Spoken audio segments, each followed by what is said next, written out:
Welcome. What you are about to watch is not science fiction, and it is not folklore. It is a serious investigation into one of history's most compelling unresolved questions: the mystery of the Book of Enoch, the lost Bible text that was hidden for 500 years and changed everything we know about angels. Across the world, in universities, research institutes, and field excavations, serious scholars are wrestling with evidence that does not fit the accepted story. Evidence that has been documented, measured, and peer-reviewed, and that still has no satisfying conventional explanation. We are going to look at that evidence carefully, without prejudice in either direction, not dismissing what is extraordinary, but not accepting it without scrutiny either. The truth, as always, is in the details. There is a book that was considered sacred scripture by the authors of the New Testament. Its imagery appears in the Book of Revelation, its characters are named in the Letter of Jude, and its theology underlies the Christian conception of fallen angels and the nature of evil. It was quoted as authoritative in the Epistle of Barnabas, the Epistle of Jude, and by the early Church Father Tertullian, who called it part of sacred scripture. For the first 3 centuries of Christianity, it was widely read and widely accepted. And then, sometime in the 4th and 5th centuries CE, it disappeared from the Christian world. The Church excluded it from the biblical canon. Copies in Greek and Latin vanished. For more than 1,000 years, the Book of Enoch was lost to Western civilization, known only through quotations in other texts, its contents a mystery. The Book of Enoch purports to be a revelation given to Enoch, the 7th patriarch listed in Genesis, who walked with God and was not, for God took him, Genesis 5:24, a verse that has always fascinated readers with its suggestion that Enoch did not die, but was taken directly into heaven. The book describes Enoch's journeys through the heavens, his encounters with angels and divine beings, and most significantly, his account of the Watchers, angels who descended to earth, took human women as wives, and fathered a race of giants called the Nephilim. The Watchers also taught humanity forbidden knowledge, metallurgy, cosmetics, magic, and the arts of war. Their rebellion against divine order was the cause of the Great Flood described in Genesis. In 1773, Scottish explorer James Bruce returned from Ethiopia carrying 3 manuscripts of the Book of Enoch, written in Ge'ez, the ancient Ethiopian language, the first complete copies of the text seen in the Western world in more than a millennium. The Ethiopian Orthodox Church had preserved the Book of Enoch in its biblical canon continuously, which is why it survived in Ethiopia when it disappeared everywhere else. The subsequent translation and publication of the text sent shockwaves through biblical scholarship and through European religious and occult circles. The images it contained, the Watchers, the Nephilim, the forbidden knowledge, had been underground for 500 years. They came back with considerable force. This is where our investigation begins. Stay with us, because the further we go into the evidence, the more extraordinary it becomes. The story you think you know is only the surface. Beneath it lies something far more remarkable. Let us begin. Before we go further, if you are finding this investigation compelling, please take a moment right now to like this video, drop a comment below with your thoughts, and share it with someone who loves a good historical mystery. If you are watching on YouTube, hit subscribe and tap the bell icon so you never miss a new episode. If you found us through Facebook, tap follow on our page. It takes just a few seconds, and it genuinely helps us keep making these documentaries. Now, let us get back to the investigation. Before we examine the specific evidence, we need to step back and understand the context. This case does not exist in isolation. It sits within the landscape of modern documented mysteries, and to properly evaluate what we are looking at, we need to understand the broader picture that surrounds it. Human perception is fallible. This is not an insult, it is neuroscience. The brain does not passively record reality, it actively constructs it, filling gaps with expectation, inferring causes from insufficient data, and storing memories that are reshaped by subsequent experience. Eyewitness testimony is the weakest form of courtroom evidence precisely because what people see and what actually happened frequently diverge. Sound can cause visual hallucinations. Infrasound at specific frequencies can produce feelings of dread, the sensation of a presence, and even visual disturbances. Sleep deprivation, stress, and hypoxia can generate vivid experiences indistinguishable from waking reality. All of this is relevant when evaluating modern mysteries. Many apparently anomalous experiences have prosaic explanations rooted in human neurology, temporal lobe activity, hypnagogic hallucinations, shared social expectation shaping perception. A willingness to consider these explanations is not dismissiveness, it is intellectual hygiene. The brain is capable of generating extraordinarily convincing experiences that have no external cause, and yet, the perceptual explanation has its limits. It cannot account for physical evidence, radiation burns, landing traces, electromagnetic interference on electronic equipment, or anomalous readings on calibrated instruments. When multiple independent witnesses, separated by distance, report identical details, mass hallucination strains credulity. When physical measurements corroborate subjective experience, the neurological explanation is insufficient. These are the cases that demand another look. This context matters because it tells us something important. What we are about to investigate is not an isolated curiosity. It is part of a pattern that researchers in multiple fields have been independently documenting for decades. And patterns, in science, demand explanation. With that foundation in place, let us now turn to the specific case at hand. Now we reach the heart of the matter. The core evidence surrounding the Book of Enoch, the lost Bible text that was hidden for 500 years and changed everything we know about angels, is more extensive, more verified, and more troubling for conventional explanations than most people realize. Let us walk through it systematically, fact by fact, and allow the evidence to speak for itself. We are not going to speculate here. Every point that follows is documented in peer-reviewed publications, official archaeological records, or government archives that are publicly accessible. The question is not whether these facts are real. The question is what they mean. Consider this first extraordinary detail. The Book of Enoch is not a single work, but a collection of at least 5 distinct texts composed at different periods, generally dated between 300 BCE and 100 CE. The major sections are the Book of the Watchers, chapters 1-36, which describes the fall of the angels and Enoch's heavenly journeys. The Book of Parables, chapters 37-71, which introduces the figure of the Son of Man that appears in the Gospels. The Astronomical Book, chapters 72-82, which describes the motions of the sun, moon, and stars. The Book of Dream Visions, chapters 83-90, which provides a symbolic history of Israel, and the Epistle of Enoch, chapters 91-108, which contains ethical and eschatological teachings. This single data point, if taken in isolation, might be set aside. Anomalies happen, instruments malfunction, researchers make mistakes, but as we continue, you will see that this is not an isolated anomaly. It is part of a consistent and documented pattern, but that is only the beginning. Researchers also discovered the canonical Letter of Jude, Jude 1:14-15, in the New Testament directly quotes the Book of Enoch. Enoch, the seventh from Adam, prophesied about them. See, the Lord is coming with thousands upon thousands of his holy ones to judge everyone, and to convict all of them of all the ungodly acts they have committed in their ungodliness. This direct quotation is unusual.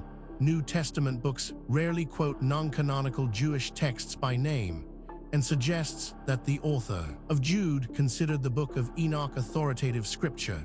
This connection makes the book's exclusion from the biblical canon particularly significant for understanding the politics of canon formation. Now, a skeptic might propose an alternative explanation for this, and that is entirely reasonable. We should always test alternative explanations before accepting extraordinary ones. The problem is that the alternative explanations, when examined carefully, create more problems than they solve. The mystery deepens when we examine the Watcher's narrative in the Book of Enoch, 1 Enoch 6-16, provides the most detailed ancient Jewish account of the origin of evil through angelic rebellion. 200 angels, watchers, led by Semjaza and Azazel, descend to Mount Hermon, take human wives, and have offspring, the Nephilim, described as giants of 3,000 cubits, approximately 1,400 meters, a clearly mythological scale. The Watchers also teach humanity forbidden knowledge. Azazel teaches men how to make swords, knives, shields, and breastplates, and teaches women the art of cosmetics. Other Watchers teach astrology, enchantments, and the interpretation of omens. This unauthorized transfer of divine knowledge to humanity is given as the cause of human corruption. This is where the conventional account begins to strain. Each individual fact might be dismissed or minimized in isolation, but the cumulative weight of the evidence is another matter entirely. Perhaps most remarkable of all, the Dead Sea Scrolls discovery at Qumran, 1947–1956, produced several fragments of the Book of Enoch in Aramaic, the language in which the original text was apparently composed, confirming that the book was widely read and considered important by the Jewish community at Qumran. More than 10 separate manuscripts of different sections of Enoch were found at Qumran, more copies than any other non-canonical text found there, and equal to the number of some canonical biblical books. The Aramaic fragments confirmed the antiquity of the text and allowed comparison with the Ethiopian Ge'ez version, demonstrating that the Ethiopian tradition had preserved the text with considerable accuracy. Researchers who have examined this evidence have described it as genuinely difficult to explain within the accepted framework. These are not fringe commentators. They are credentialed academics publishing in mainstream journals, raising questions that the field has not yet satisfactorily answered. Then there is the matter of the Ethiopian Orthodox Tewahedo Church has always included the Book of Enoch in Ge'ez, called Metzhaf Henoch, in its biblical canon as fully authoritative scripture. The Ethiopian biblical canon is the largest of any Christian church, containing 81 books compared to the 66 books of Protestant Bibles or the 73 books of the Catholic Bible. This larger canon reflects the early date of Ethiopian Christianity and the relative independence of the Ethiopian Church from the conciliar decisions of the 4th and 5th centuries CE that fixed the canon of Western Christianity. The preservation of the Book of Enoch in Ethiopia is thus a direct consequence of the Ethiopian Church's geographical and institutional independence.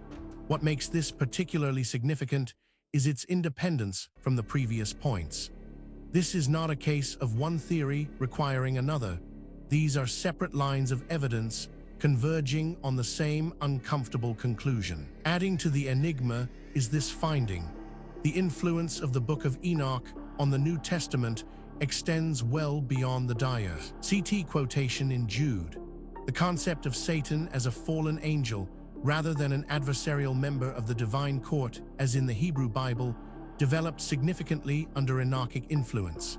The figure of the Son of Man as a heavenly judge appears in the Book of Parables, the Similitudes of Enoch, before it appears in the Gospels with reference to Jesus.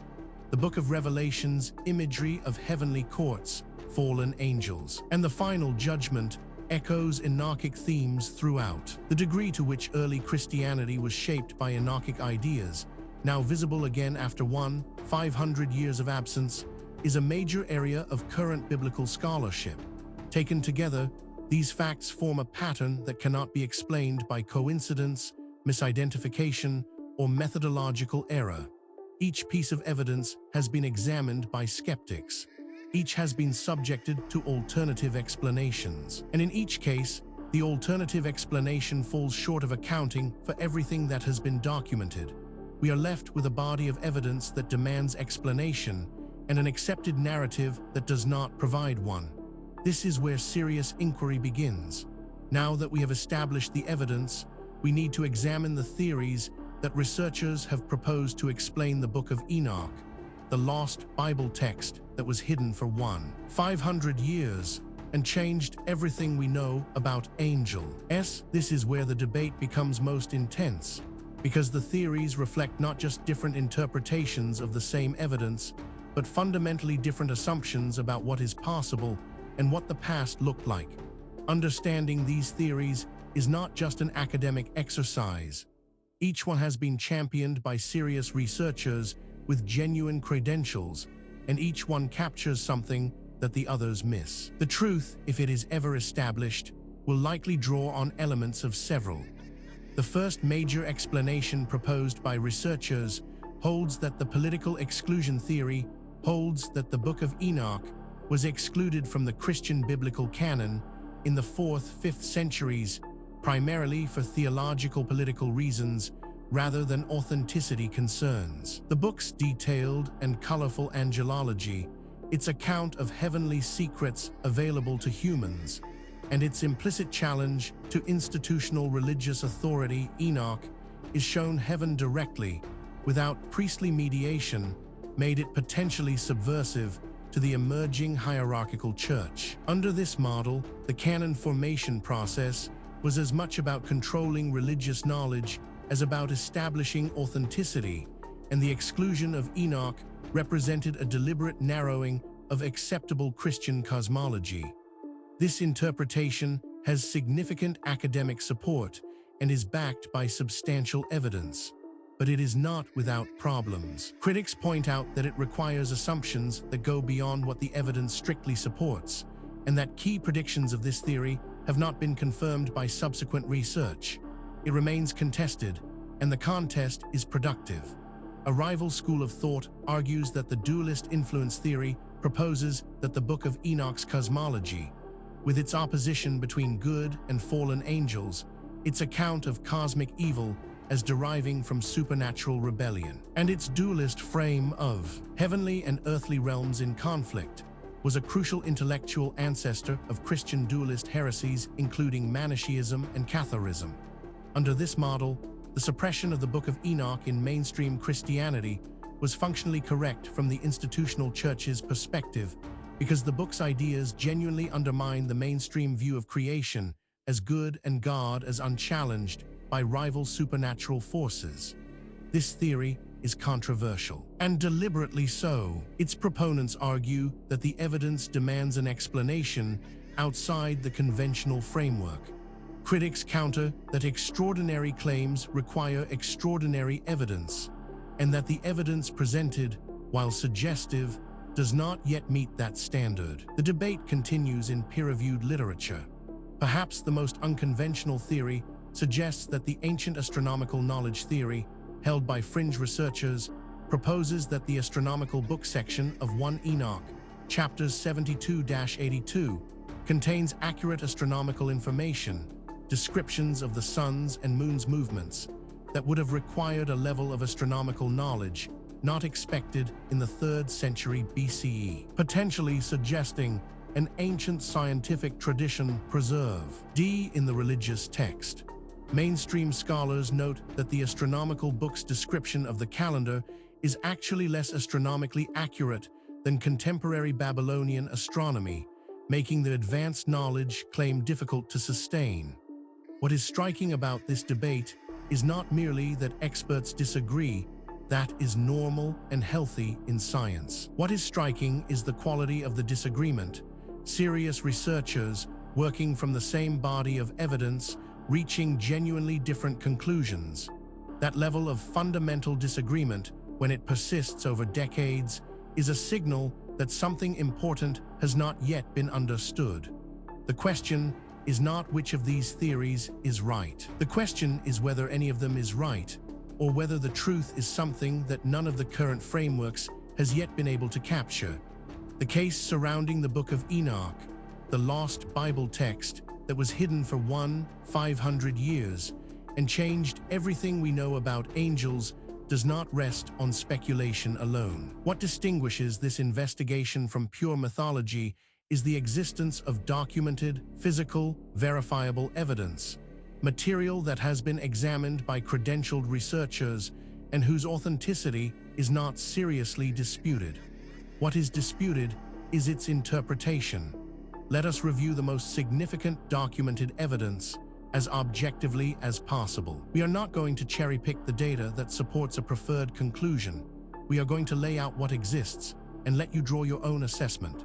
Physical evidence supporting this account includes the Dead Sea Scroll fragments of 1 Enoch in Aramaic, published in the Official Discoveries in the Judean Desert series from 1955 onward, provide physical evidence dating the text to at least the 2nd century BCE for the oldest sections. The Aramaic fragments represent multiple different manuscripts, indicating wide circulation at Qumran, and their content corresponds closely to the Ethiopian Ge'ez translation, validating the Ethiopian preservation of the text.